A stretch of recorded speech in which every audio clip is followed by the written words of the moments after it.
problemas do francês? Bom, isto não é um milagre, temos uma audiência que percebe o francês, é milagroso. Bon, d'abord de tout, je voudrais remercier l'acceptation par Emmanuel Ungaro de cette invitation que le festival a fait, de venir y être ici avec nous. Emmanuel, bon, je ne le présente pas, c'est un des grands créateurs, sinon un des plus grands créateurs de mode, un artiste qui est là pour votre présence. Et c'est bon, donc un plaisir d'entendre parler des artistes sur son rapport à son art et le rapport de son art avec les autres arts de la vie. Donc c'est un peu ça, je pense, qu'il va avoir un peu le débat va avoir lieu là-dessus. Et d'abord, je demanderai à Emmanuel de faire vraiment, de partager avec nous un peu ses idées, ses rêves, ses rapports, donc si vous voulez, non seulement au cinéma, je pense que ce serait un peu plus large que ça, mais aussi de ses expériences à travers toute sa vie, toutes ces rencontres qu'il a fait avec d'autres artistes et d'autres formes de création. Donc, je vous laisse la parole à Emmanuel Ungaro. Merci d'être là.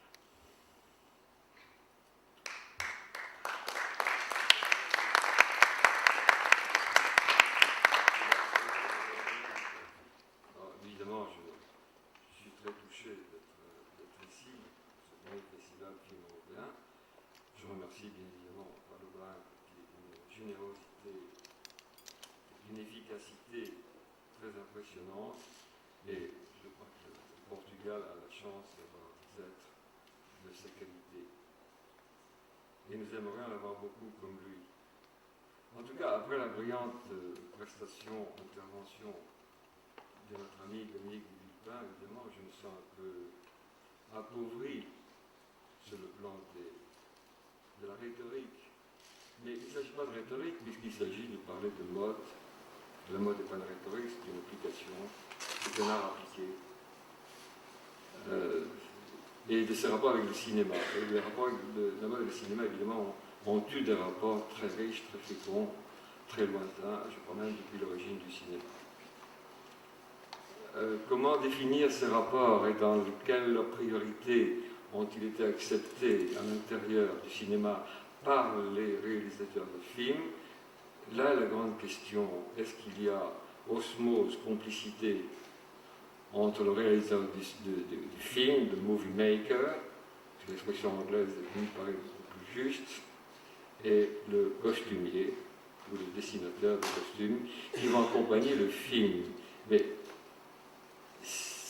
en tant qu'auteur de mode, il me semble que si on me demande d'exécuter des films, je me plie littéralement à la volonté, au désir, puisque c'est le réalisateur qui a la primauté du film, de son langage, de son esthétique, de son éthique même, de sa morale, ce qui laisse la place au costumier ou au créateur de costumes, laisse la place d'interpréter le rêve.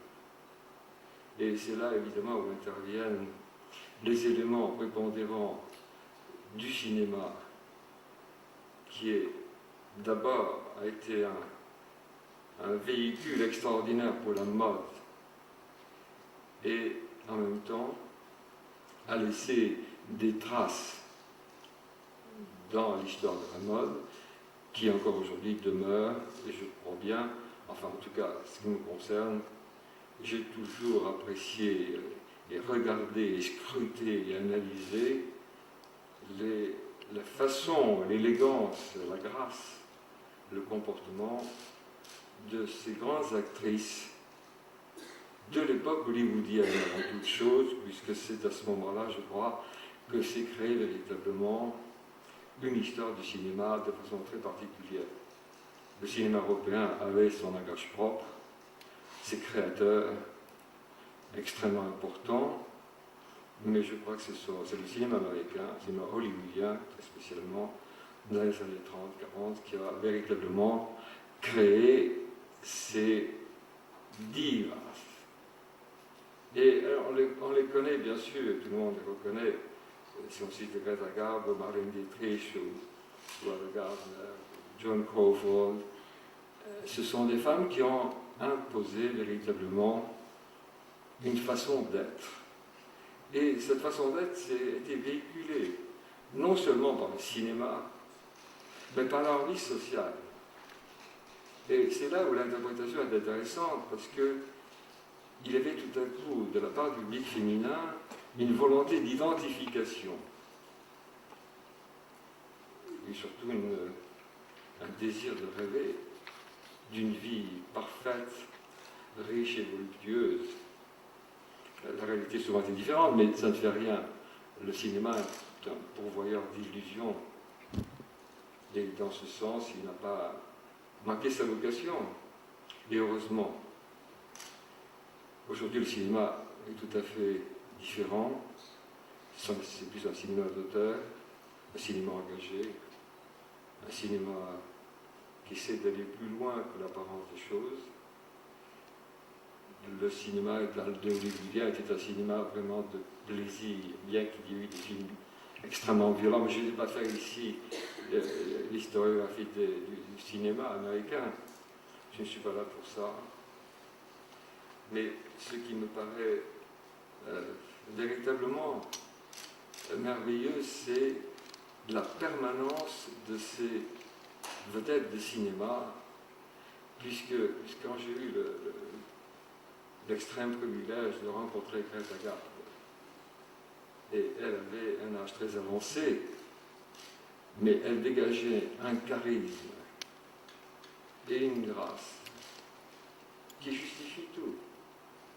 Donc elle ne mentait pas, elle était comme ça. Dans sa vie intime, je ne la connais pas, mais ce sont des femmes qui ont marqué véritablement une idée de l'élégance, une idée de la femme, une idée du mystère surtout. Parce que s'il y a un mystère, parmi ces actrices, c'est bien Greta Garbo qui l'a véhiculé.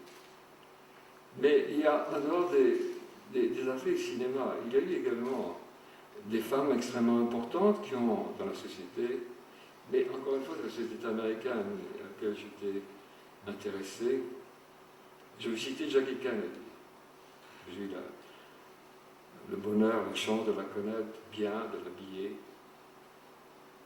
Et c'était en fait l'équivalent de ce qu'était Greta Garbo, d'autres des cinémas d'une façon majeure, et elle avait véritablement envahi l'imaginaire des femmes avec une discrétion qui était tout à fait étonnante. Et c'est ce qui m'avait beaucoup plu chez elle, parce qu'en même temps, elle se mêlait de choses qui étaient relatives à l'activité du cinéma, puisque elle était très impliquée auprès d'Andy Warhol, de Fred Hughes, et toute cette époque de la vie américaine qui était d'une intensité fantastique. Elle pratiquait Philip Johnson, qui est un grand architecte américain. Mais tout ceci, ce rassemblement d'intérêts sur le plan esthétique, sur le plan de l'intérêt des communs qui les réunissaient au sein d'une construction de la vie comme ils l'entendaient. Est-ce bien, est-ce mal? Je ne sais pas. Mais ce que je crois, c'est que le public a besoin d'icônes. Le public a besoin de rêver. Et le cinéma fait rêver. Et c'est la grande force du cinéma. Même si le cinéma a pris des tournures différentes, et je parle sous le contrôle de mon ami Paolo, bien sûr je suis un amoureux du cinéma, mais le cinéma d'après-guerre a pris des allures extrêmement sociales, où subitement l'abstraction des vedettes de cinéma s'est installée. Ensuite est revenue forcément la mode à l'intérieur de vedettes de cinéma qui étaient liées directement avec des maisons de couture. Je fais allusion à Catherine Deneuve, qui était très liée avec Saint-Laurent et qui tournait tous ses films habillés par Saint-Laurent. Moi-même, j'étais très lié avec Anouk Aimé et elle a tourné quelques films avec les vêtements que je lui avais fait, et d'autres encore. Mais ce qui est étrange dans cette évolution du rapport de la mode et du cinéma, c'est le fait que les vedettes de cinéma, à part celles dont je viens de citer, qui étaient partie du cinéma américain, aujourd'hui encore, il y a des actrices comme Nicole Kidman ou Angelina Jolie qui reflètent une idée de mode, mais elles se sont fait voler le show, comme disent les Américains, par les spectacles vivants qui vendent de la paillette, des tonnes de paillettes et des tonnes de... l'archétype étant Madonna, par exemple. Et là, il y a un transfert d'intérêt. L'intérêt du public jeune, surtout, qui sont identifiés à des vedettes de ce genre-là. Et c'est un phénomène social très intéressant. Parce qu'on échappe à ce moment-là, on passe évidemment de cette grâce voluptueuse, de ce charme, cette discrétion, cette élégance naturelle qu'avaient ces actrices de cinéma, pour en arriver à cette espèce de violence vestimentaire qui va avec cette musique qui est interprétée, qui va avec les désirs de la jeunesse, qui sont tout à fait respectables, mais dans lequel évidemment on ne retrouve plus la relation, puisque c'était ça le thème, ou c'est toujours ça le thème en tout cas, entre la mode et le cinéma. Alors, quel est-il maintenant?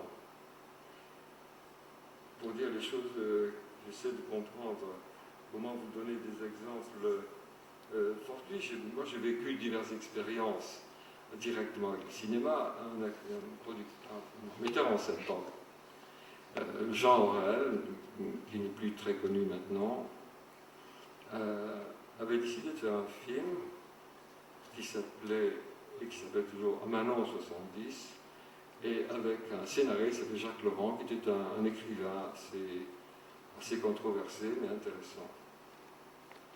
Et Jean Aurel m'a demandé de tourner le film, il s'agissait de Samy Frey était le personnage masculin, Catherine Deneuve. L'héroïne, il s'agissait que Samy Frey séduisait Catherine Deneuve dans une cabine d'essayage et faisait des choses que je n'ose pas dire ici. Alors, là, évidemment, on a tourné le film dans la maison de couture. C'était un cauchemar qui a duré 3 mois. C'était l'enfer absolu. Enfin, vous qui êtes des hommes du cinéma, vous savez ce que ça veut dire. Les fils partout, les caméras partout.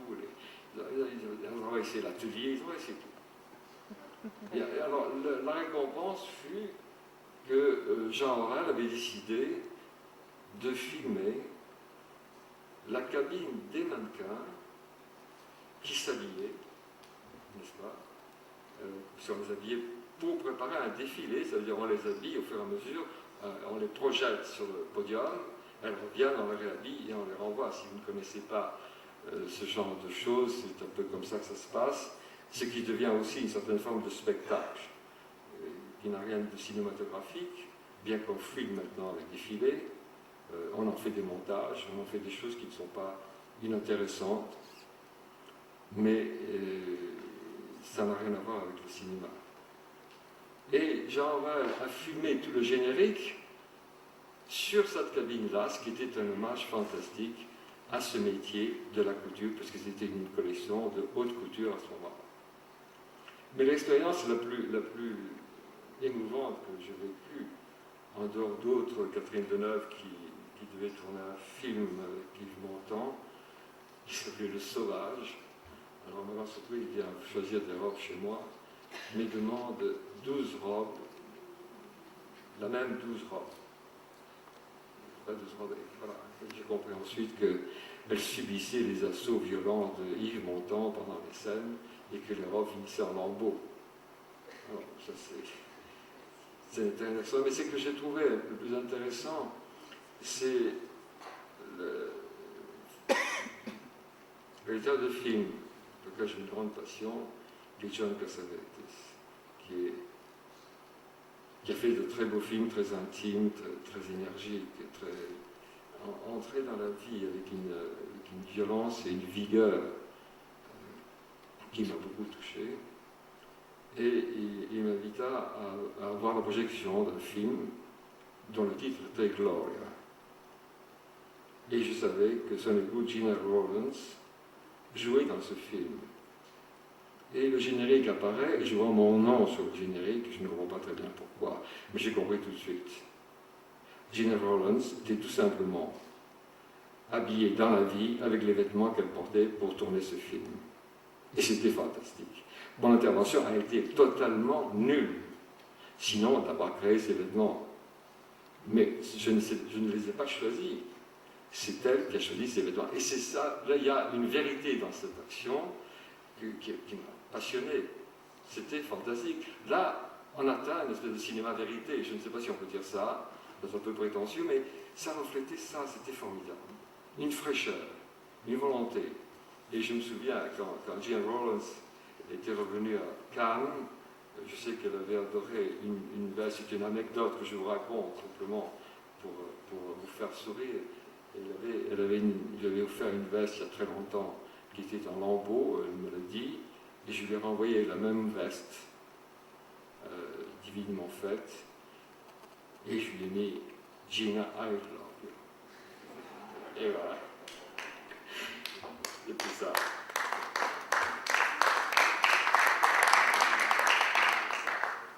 Voilà, je ne sais pas s'il y a plein de choses à dire évidemment sur ce métier de rapport. Ah oui, autre chose que je tiens à dire, c'est que je n'aime pas les vêtements de couturier pour les films. Je ne les aime pas dans le sens où ils sont figés. Ils sont trop quelque chose. Ils sont trop décalés, ils sont trop à part. C'est finalement extrêmement dommageable pour le film lui-même.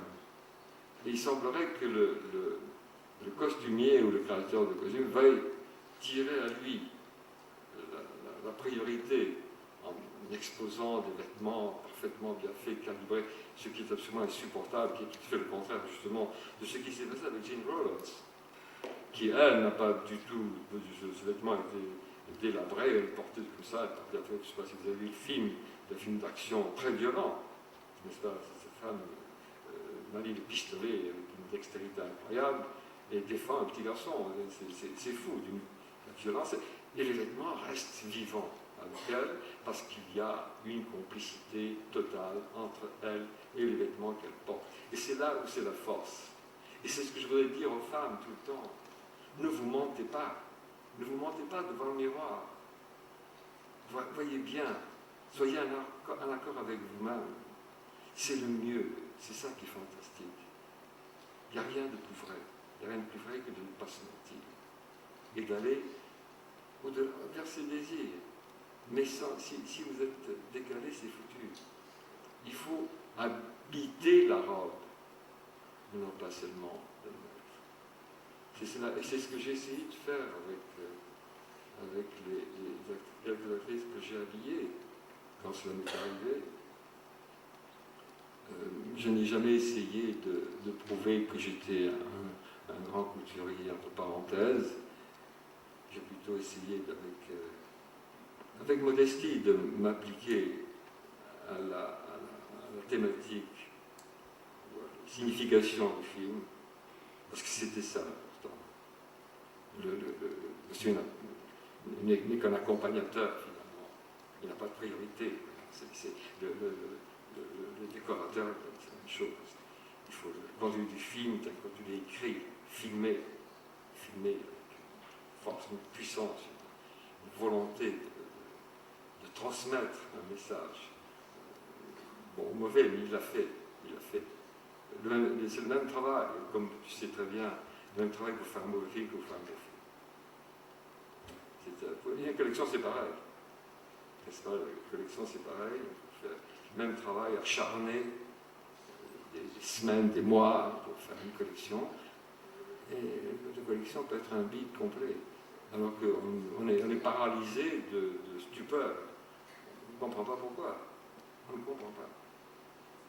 Et je pense que c'est pareil pour les films. D'ailleurs, si on pouvait parler de certains films, je continue à penser que Citizen Kane est le plus beau film du monde qui ait jamais été fait.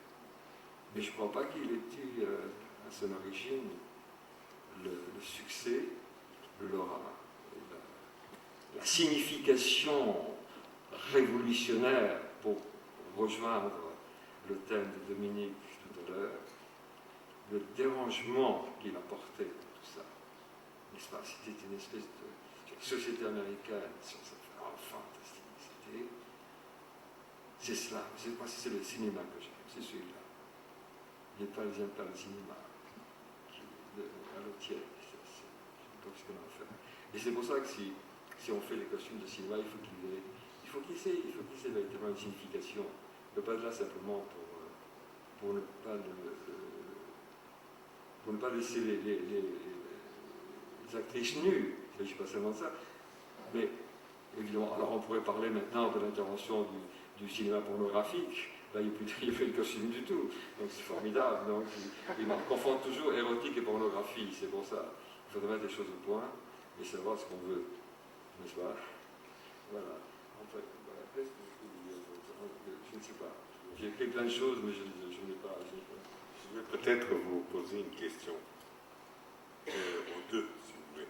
Quand vous, par exemple, quand vous travaillez ou vous créez pour une actrice ou pour une personnalité comme Jackie Kennedy, comme vous m'avez dit, est-ce que vous croyez que d'une certaine façon, vous êtes en train aussi de travailler à sa personnalité, de la changer, de la mettre en scène, etc. Vous pensez à ça ou c'est simplement que vous ne croyez pas que la mode aussi, d'une certaine façon, vous créez quelque chose pour quelqu'un qui est une icône, comme vous le dites, en même temps, vous collaborez à l'image de cette femme et que vous pouvez la changer à travers votre création? Non, d'abord, on ne change les gens qu'en cadre. Dans le cas de Jackie Kennedy, qui malheureusement n'est plus ici avec nous aujourd'hui, sa personnalité, son désarroi, surtout, parce que je le connais après la mort du président, évidemment, son désarroi était tel qu'on avait envie de la rassurer. Et on ne peut pas la rassurer avec des choses qui ne sont pas faites pour elle. Là, il lui fallait une telle modestie, une telle discrétion, un tel accompagnement de cette douleur qui l'a ravagée véritablement. Je l'ai connu très peu de temps après ce drame. Et je l'ai suivi ensuite de nombreuses années. Il me semblait qu'elle n'a jamais guéri de ça. Jamais. Il y a longtemps qu'il y avait forcément chez elle, en même temps, il fallait que ses vêtements soient rassurants pour elle. Nous ne sommes pas extravagants du tout, il n'y a aucune extravagance du tout. Au contraire, c'était toujours moi. Et Miss Landero a dit less is more, non? Alors il fallait faire ça avec elle, less is more, et c'était important. Important parce que autrement on l'aurait mise en spectacle, ce qui eût été un désastre pour elle et pour moi. Elle n'aurait plus jamais fait confiance. Alors c'était quand même dramatique. Parce que c'est un œuvre que j'aimais beaucoup, qui m'a profondément touché. Donc mais c'est non seulement cela avec quelqu'un, une personnalité pareille, comme Jackie Kennedy, mais d'autres femmes m'ont touché profondément. Quand j'habillais Anouk Aimée, je m'adaptais à Anouk Aimée. Je n'essayais pas de faire le malin, là aussi, de pousser les choses loin de façon à m'exposer moi à travers Anouk Aimée. C'est une horreur, ça. C'est une arrogance, c'est une prétention imbécile qui est insupportable. Non, il faut s'accompagner avec amour, avec tendresse, la rassurer tout le temps dire des choses qui les touchent, avec des tissus, on dit des choses qui touchent, avec des vêtements, avec des couleurs, avec des associations de choses. Tout d'un coup, voilà, mettre un violet avec un marron spécifique, tout d'un coup, ça modifie tout. mais il faut le faire au moment juste. Et c'est cela. Le cinéma, je pense que c'est la même chose. Il y a le cinéma coup de poing, puis le cinéma qui arrive à intégrer des valeurs esthétiques fantastiques. Moi, je trouve que l'aventure du cinéma est fantastique. Mais l'aventure de la mode aussi.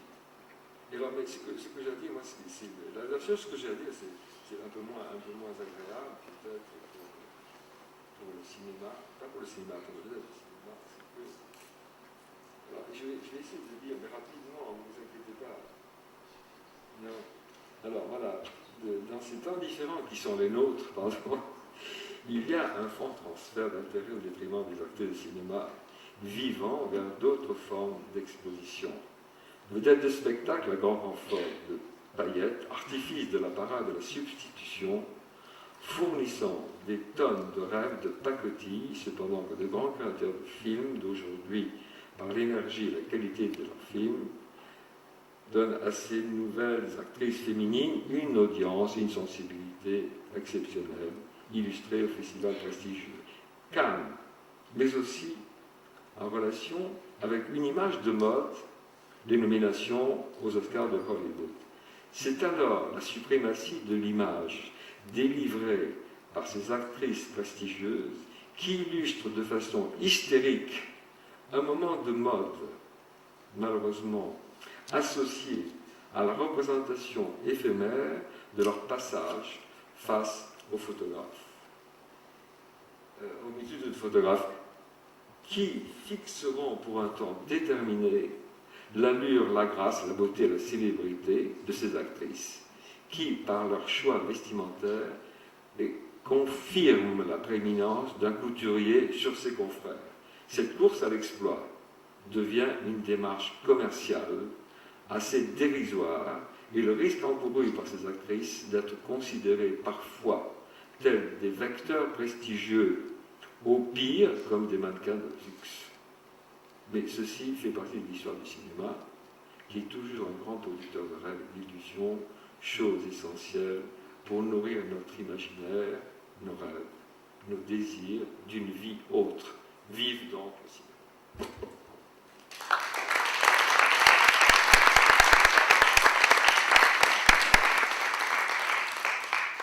Je voudrais donc un peu instaurer le dialogue. Emmanuel avait, je ne sais pas s'il y a des étudiants de mode ici, mais les écoles, donc je crois que la curiosité c'est plus que c'était avant, mais si quelqu'un peut parler ou poser une question sur... sinon je poserai moi un peu à Dominique. Ah non, il y a quelqu'un là, d'abord. Bonjour. Je ne parle pas très bien français, mais je vais essayer. J'ai une petite question, c'est où est-ce que vous trouvez votre inspiration pour la création? Où est-ce que vous trouvez votre inspiration pour la création? Et à part ça, vous avez dit que vous essayez de rester humble quand vous travaillez avec quelqu'un avec beaucoup de caractère, mais est-ce que vous essayez aussi de communiquer un peu de votre personnalité? Vous avez dit que vous essayez de rester humble quand vous travaillez avec quelqu'un avec des caractères comme des grandes personnes, mais est-ce que vous transmettez un peu de votre personnalité aussi dans ce que vous faites? D'abord, où trouve notre inspiration? Il faut bien savoir. Il y a deux problèmes, évidemment. D'abord, c'est la création de couture, comme je l'ai fait pendant de très très nombreuses années. La couture n'est pas un phénomène isolé. Elle est tributaire des phénomènes qui nous entourent, qu'ils soient sociaux, politiques, économiques, philosophiques, culturels. Nous rejoignons le thème de Dominique de Villepin tout à l'heure. Qu'est-ce que la couture a à voir avec la culture? Voilà. D'ailleurs, on avait finalement baptisé un ministre de la Culture, le ministre de la Haute Couture, à un certain moment, pour faire rire les gens. Mais il est évident que l'humilité qu'on peut avoir devant des personnages qui ont une très forte personnalité me paraît essentiel dans le sens où vous habillez cette femme pour ce qu'elle est, non pas pour ce que vous êtes vous-même. Et c'est cela qui me paraît essentiel. Je me mépriserais d'imposer une façon de s'habiller à une femme qui ne conviendrait pas. Mais j'ai une anecdote, si vous voulez. J'avais une amie qui vous indiquera exactement ça. Une amie qui est une dame beaucoup placée riche, et il se préparait pour aller dans une soirée très habillé. Et ce monsieur était en smoking, attendait impatiemment à l'entrée que sa femme arrive. Une robe de haute couture, qui lui avait coûté très cher. Et il voit arriver sa femme et lui dit « Ah, comme cette robe est jolie et comme elle te va mal. » Voilà, c'est ça. Je ne voudrais pas qu'on dise ça d'une manière, vous voyez.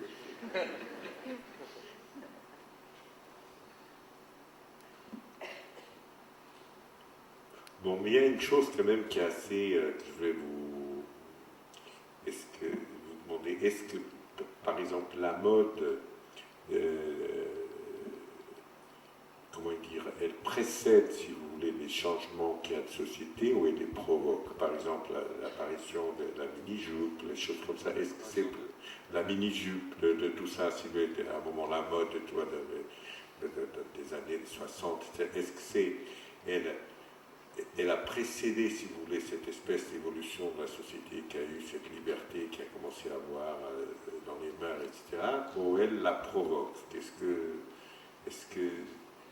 Mais si on faisait un parallèle qui est assez prétentieux de ma part, je vous demande pardon, si nous parlons de la musique depuis le Moyen-Âge jusqu'à aujourd'hui, la musique a toujours suivi, n'a jamais précédé les phénomènes culturels, ou les phénomènes de création en tout cas. La mode elle-même, quelquefois, peut arriver à anticiper. Avant de citer la mini-jupe, laissez-moi vous parler de Balenciaga, qui a été, puisque j'ai eu la chance, le bonheur,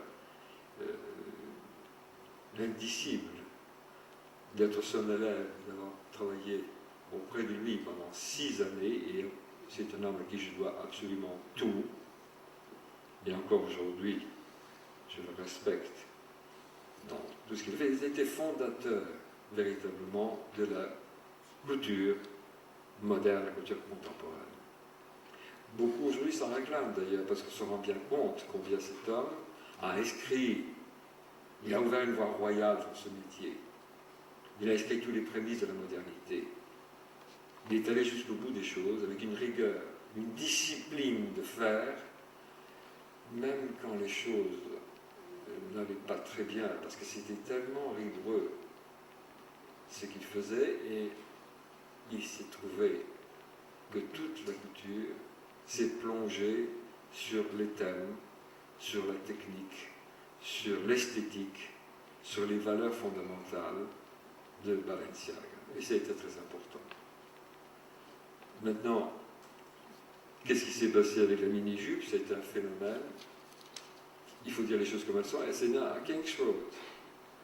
Moi, je me souviens, quand j'étais la première fois à Londres, c'était un hiver, c'était très très froid. C'était Singing London à ce moment-là. Eh bien, il y avait des autobus entiers découverts où il y avait j'ai cru que les Anglaises étaient bleues. Oui, sérieusement, je me disais, elles sont bleues. elles étaient les jupes au ras des fesses, jambes nues, elles étaient bleues. C'était tellement froid. Mais c'était un moment de folie. Donc, cette chose-là, c'est Mary Quant, en fait, qui était l'initiatrice de ça, et nous sommes tous jetés sur ce qu'a été. Mini-jupe, c'est pas un terme que je trouve un peu péjoratif, n'est-ce pas? C'est un langage populaire, mais nous avons évidemment relevé toutes les proportions, c'est ça qu'il faut dire. Et pour dire les choses comme elles sont, parce que Nous sommes deux couturiers à avoir été les élèves de Balenciaga, c'était Courage et moi. Ce que nous avons fait véritablement, Courage avant moi, puisqu'il est plus âgé que moi, il est resté avant moi, nous avons pris toute la structure architecturale de Balenciaga, nous avons retiré 20 cm. Et oui. Voilà, il faut refaire l'histoire. Dominique.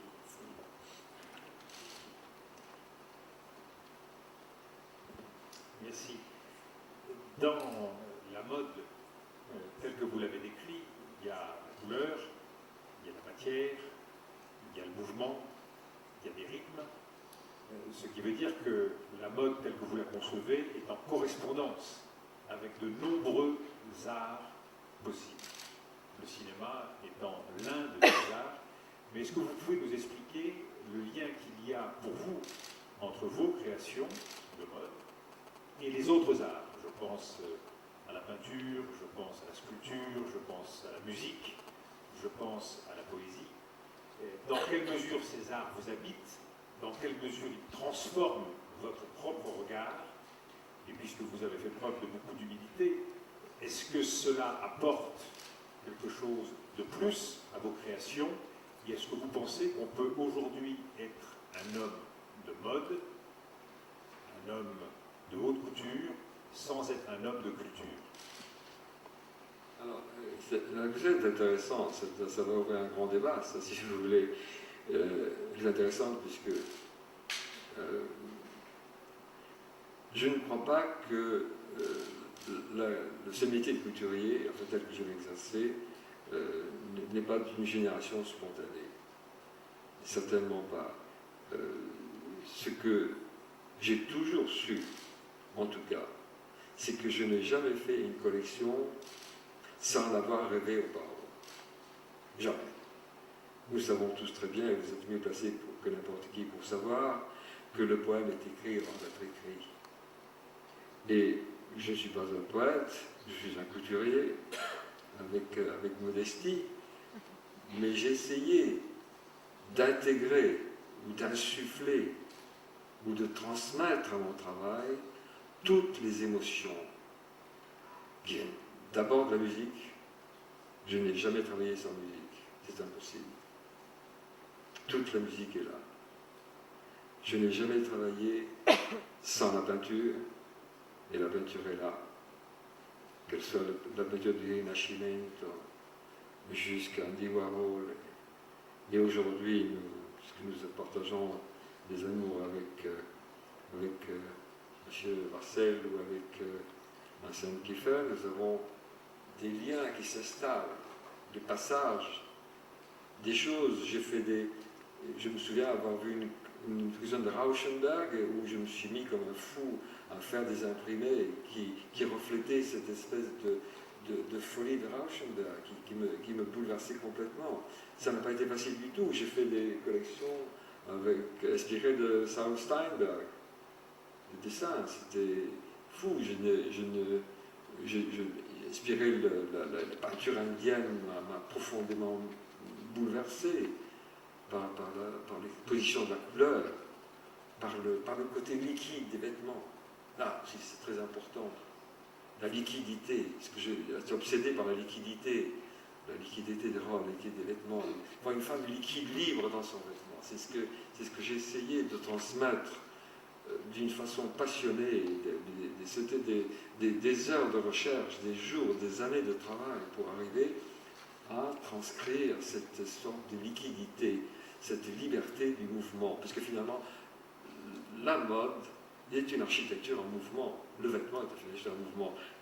Évidemment, sans parler de passion pour Giacometti, parce que je me souviens naïvement d'ailleurs, quand j'ai ouvert ma maison, mon atelier, en 1965, j'avais rêvé de mettre devant l'entrée de l'atelier une statue de Giacometti. Moi, naïvement, je pensais que c'était quelque chose qu'on pouvait acheter facilement. N'est-ce pas? C'était un rêve, mais c'était un rêve qui m'a poursuivi. Je n'ai jamais acheté de Giacometti, malheureusement, mais l'idée était là. L'idée était là.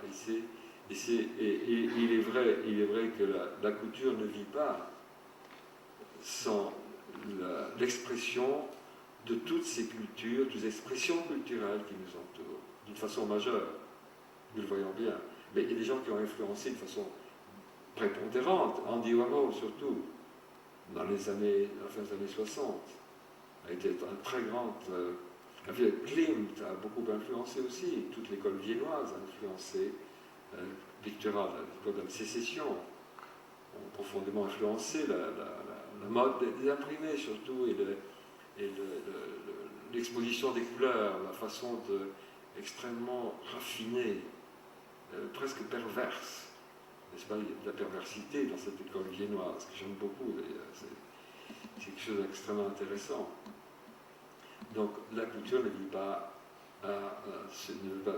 sur elle-même, et si elle vit sur elle-même, elle est foutue. Elle ne voudra plus rien dire, parce qu'elle n'aura plus de connexion avec le temps, plus de connexion avec la réalité, plus de connexion avec la vie. Et la vie est là, il faut l'étreindre tous les jours. Tous les jours sont à refaire, tous les robes sont à refaire tous les matins. Il faut avoir cette humilité d'entrer au studio, et je n'ai jamais travaillé en sifflant. Je mets ma blouse, prends ma pochette d'épingle, et je travaille. Je ne sais pas pourquoi je travaille, mais je travaille. Je ne sais pas pourquoi je vais le faire, mais je le fais. Je suis sûr qu'un peintre, nous avons bien vu ici, je suis sûr qu'un peintre se met devant sa toile, ce n'est pas forcément ce qu'il va mettre sur sa toile, je ne sais pas comment ça se passe, mais on peut imaginer qu'on laisse à cette part secrète de nous-mêmes surgir peu à peu et se construire malgré nous. Nous n'y sommes plus pour rien. Absolument pour rien. Et je me souviens de l'expérience la plus forte que j'ai faite. Alors là, j'étais vraiment très jeune, très innocent et très provocateur. C'était en 1968. J'ai décidé, mais auparavant, il faut que je vous explique que j'aime beaucoup les femmes. C'est important pour que je vous explique ce que j'ai fait. Et aimant tellement les femmes, je me suis dit, il faut qu'une femme qui se lève le matin, qui a 2 enfants, qui a un mari ou un amant qui lui a fait de la peine, et elle va accompagner les enfants, il faudrait qu'elle puisse ouvrir son armoire, prendre les yeux fermés, parce qu'elle est dans le brouillard, une veste, une jupe, une blouse, un manteau, et que tout ça fonctionne. Et bien pour ça, il fallait le montrer d'une façon violente, alors j'ai mélangé tous les imprimés. Alors, il y avait 4 imprimés sur le même ensemble. La blouse était différente, la fleur, la jupe était rayée, le veste était écossais. Évidemment, c'était un langage qui a surpris et agacé. Parce que, mais qu'est-ce que c'est que ce type-là? Qu'est-ce qu'il vient faire avec cette histoire-là?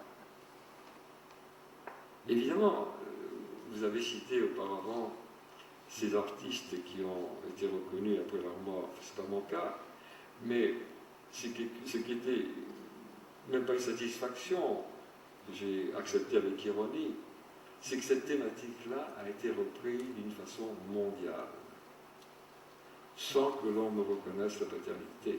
Mais ça n'a aucune importance. Aucune. L'important, c'est que je le fais.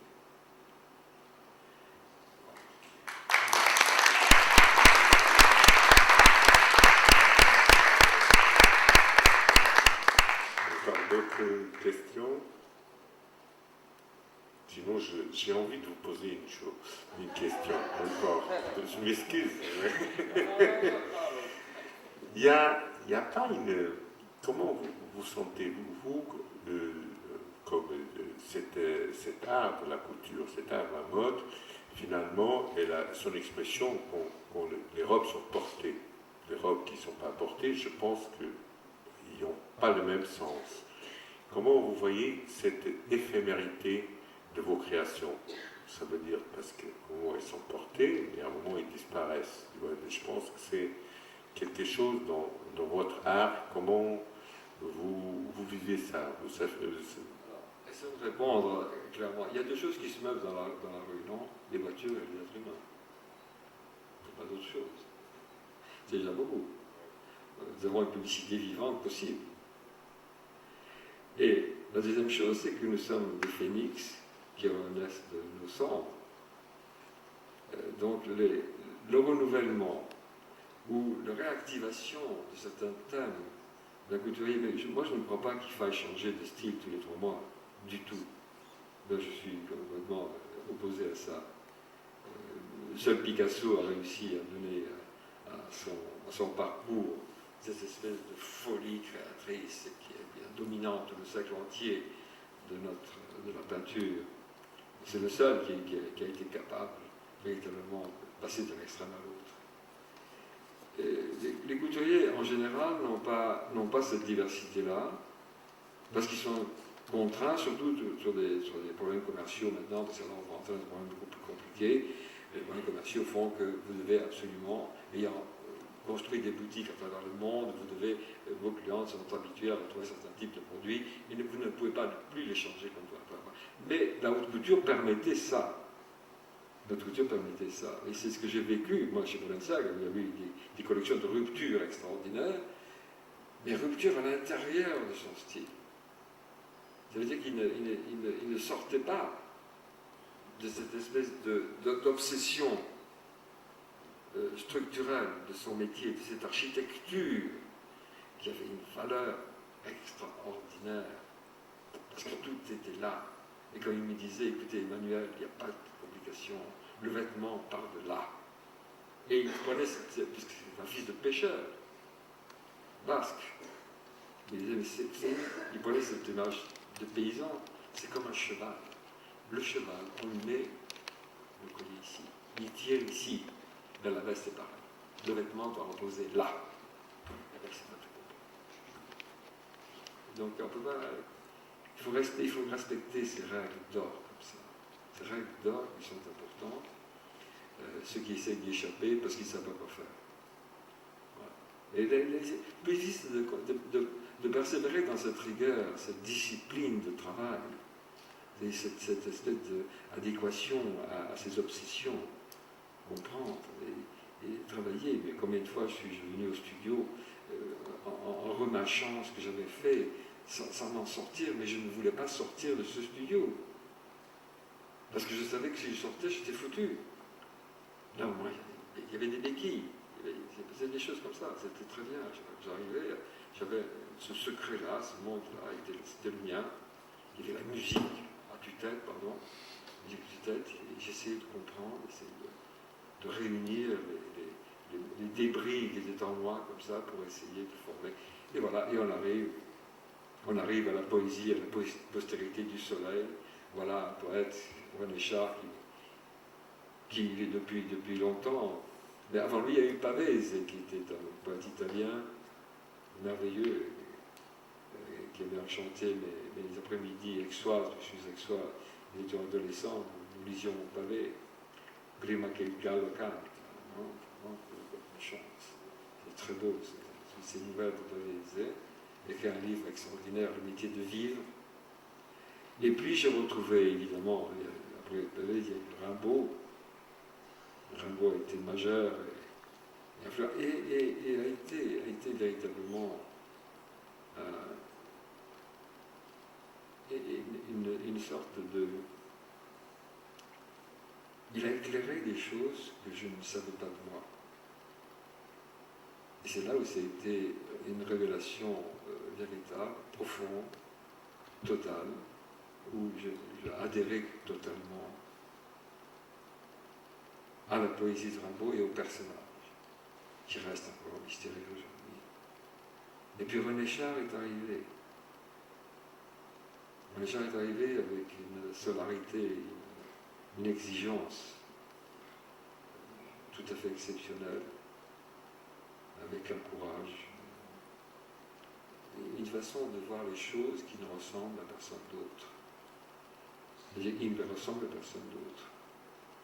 Et comme disait Albert Camus de lui, c'est un homme seul, mais il n'est pas isolé. Voilà. Donc vous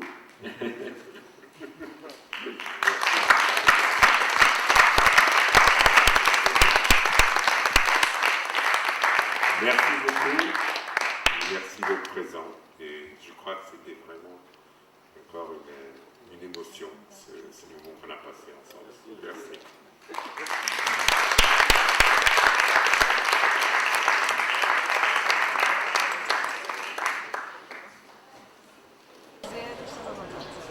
Acha que a moda tem influência no cinema a ponto de tornar um filme interessante ou desinteressante?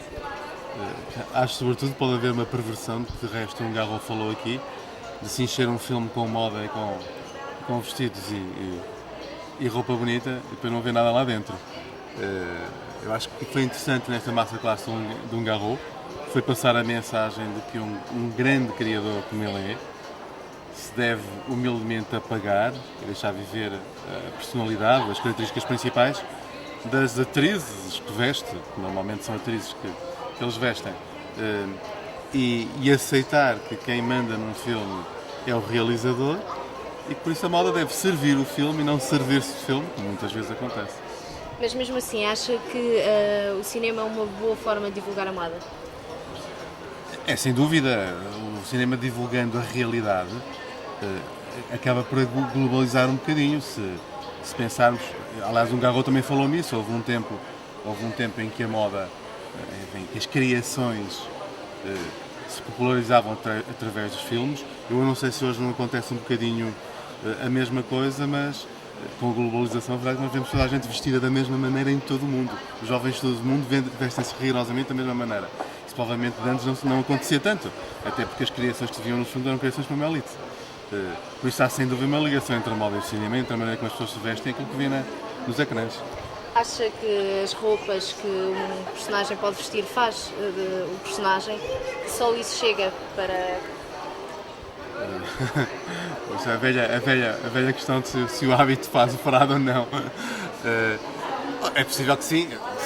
Nós podemos provavelmente perceber uma personagem através daquilo que ela tem vestido, aquilo com que um realizador ou um criador veste uma personagem num filme, podem fazer passar uma parte da mensagem que quer passar. Por isso, sim, sem dúvida, em muitos casos.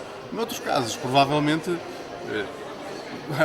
eu acho que podemos ter dois tipos de situações. Uma em que a força do ator é tão forte que se esquecem completamente aquilo que ele traz vestido e vice-versa. O ator é tão mau, ou a atriz são tão fracos, só vamos ver aquilo que ele traz vestido. Quer dizer, na realidade não passou rigorosamente nada. Agora, para acabar, pergunto-lhe a sua opinião global, tanto desta masterclass como no festival em si. Olha, eu acho que o festival tem uma qualidade e um nível imensos.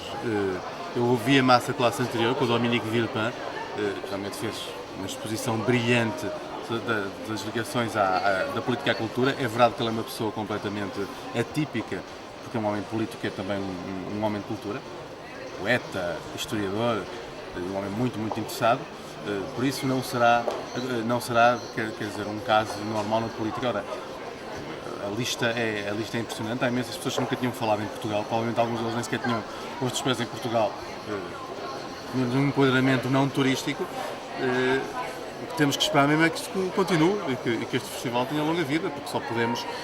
Há aqui uma questão algo frustrante, eu não percebo porque é que não está cá mais público, e por isso seria bom que as pessoas se mobilizassem mais um bocadinho, porque, enfim, só se aprende ao ouvirmos pessoas como estas e participarmos em eventos como estes. É tudo. Muito obrigada, então.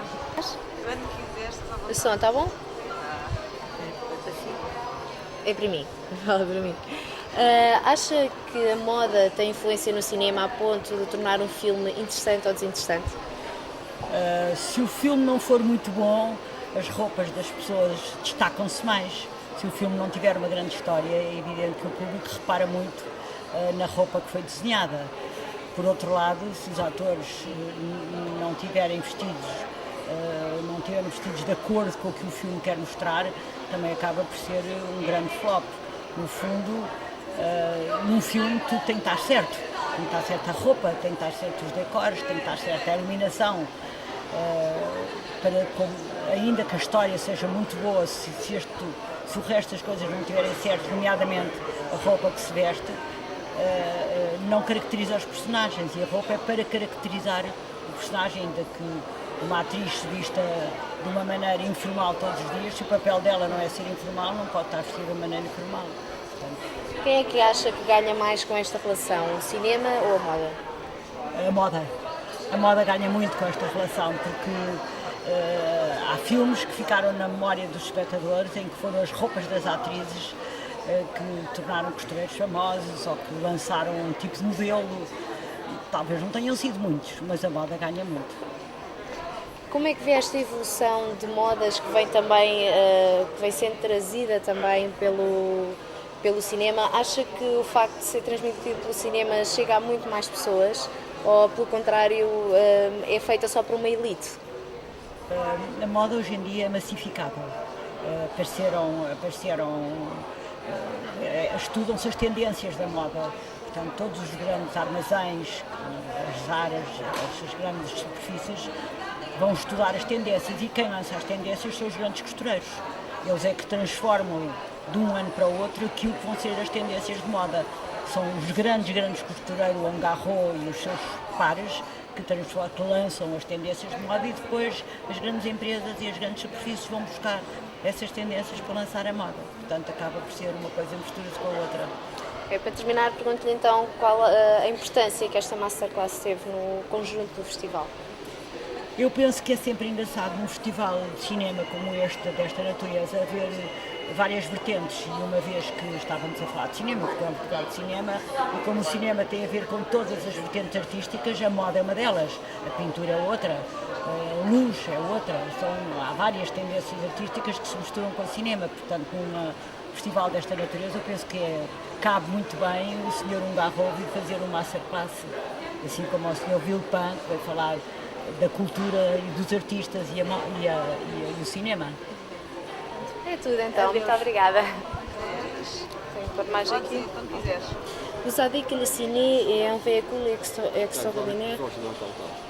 Parlez plus fort, je n'entends pas. Okay. Vous savez que le ciné est un véhicule extraordinaire pour divulguer la mode. Vous pensez que c'est le ciné ou la mode qui gagne plus avec ces rapports? Mais j'ai essayé de le dire pendant la conférence. Il y a l'un fécond de l'autre, ça veut dire que chacun a besoin de l'autre. Ce que j'ai toujours dit, comme je l'ai dit tout à l'heure, c'est que le costumier doit venir après le réalisateur du film. Il n'a pas la priorité. Mais en même temps, ce qui est intéressant, c'est que cette mode-là, de ce film, est projetée si le film est beau et si les vêtements sont beaux. Mais la priorité, ce n'est pas les vêtements, c'est le film. Vous comprenez? C'est cela qui est intéressant. Donc il faut comprendre cette relation entre le réalisateur et la mode, ou les costumes des actrices, dans le sens d'une complicité. Ils doivent travailler ensemble, comprendre ensemble ce qu'ils veulent faire. Vous pensez que les vêtements peuvent faire un personnage? Ah oui, bien sûr, mais très souvent, les personnages habillés, mais si le réalisateur du film crée aussi le personnage, ce n'est pas seulement l'habit.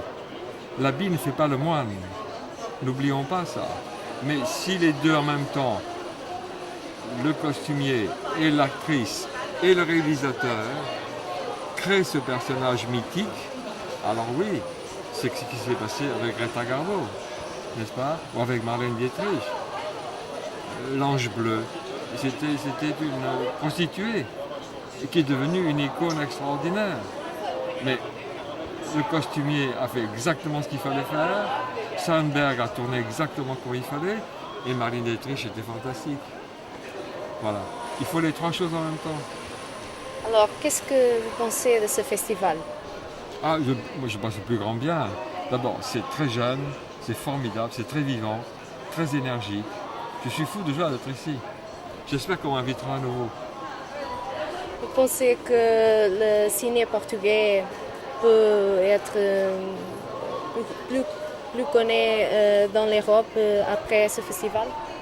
Ah non, mais le cinéma portugais est connu en Europe. Vous avez de très grands réalisateurs, ne vous inquiétez pas.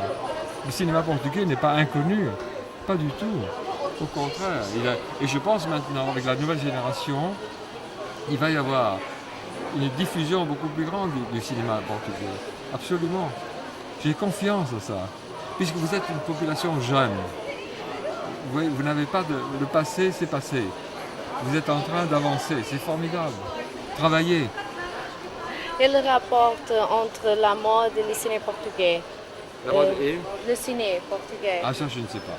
Je n'ai pas de réponse, je ne sais pas du tout. Je n'ai aucune idée parce que je n'ai jamais travaillé avec le cinéma portugais. Donc je n'ai pas de réponse, je ne peux pas vous répondre à ça. Mais vous savez, le cinéma portugais va trouver... Mais ce qui serait bien, c'est de former des costumiers portugais. C'est ça qu'il faudrait faire.